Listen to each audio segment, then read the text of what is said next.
আপনার বাসায় যদি ডিম ও পাউরুটি থাকে তাহলে আপনিও বানিয়ে ফেলতে পারেন এই মজার ডেজার্ট রেসিপিটি। খুবই মজা আর বানানো একদম সহজ। তাই চলুন দেরি না করে আজকে আমি কিভাবে এই ডেজার্টটা তৈরি করেছি তাই আপনাদের সাথে শেয়ার করছি। ফার্স্টে একটা বল নিব, বলের মধ্যে আমি রুম টেম্পারেচারে থাকা 2টা ডিম নিব, তার সাথে সামান্য একটু লবণ, তার মধ্যে দিয়ে দিব আমি হাফ চামচের মতো ভ্যানিলা এসেন্স, আর দিয়ে দিব হাফ চামচের মতো দারচিনি, আর দিব হাফ চামচের মতো বেকিং পাউডার দিয়ে এখন আমি খুব ভালো করে মিক্স করে নিব। স্বাদ মতো চিনি ইউজ করছি, আপনারা ইচ্ছে করলে বাড়িয়ে কমিয়েও নিতে পারেন মিষ্টিটা। চিনিটা মিক্স করা হয়ে গেছে, তারপর আমি এখানে হাফ লিটারের মতো দুধ দিয়েছি। দুধটাকে আমি ভালো করে জাল করে ঠান্ডা করে নিয়েছি। এ পর্যায়ে সবগুলি উপকরণ ভালো করে মিক্স করে আমি এক পাশে রেখে দিব।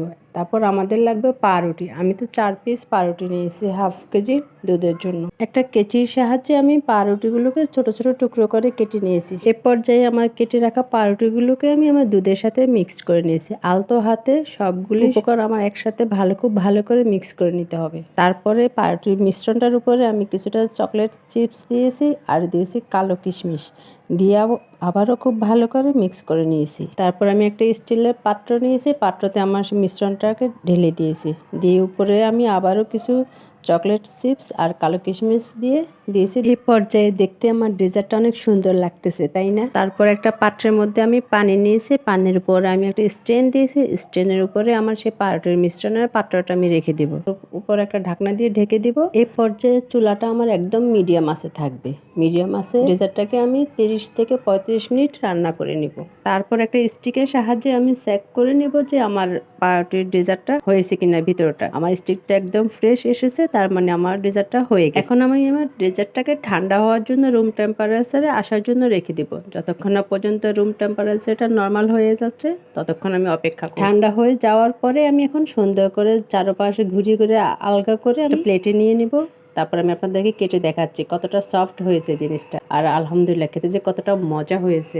আপনারা বাসায় যদি একবার বানিয়ে না খান তাহলে বুঝবেন না যে কতটা টেস্ট হয়েছে ডেজার্টটা। এই ডেজার্টটা এতটা মজা হয় যে আপনারা ইচ্ছে করলে বাচ্চাদের টিফিনও দিতে পারেন। ছোট বড় বাসায় সবাই খুব মজা করে খাবে। একবার বাসায় অবশ্যই বানাবেন আপনারা।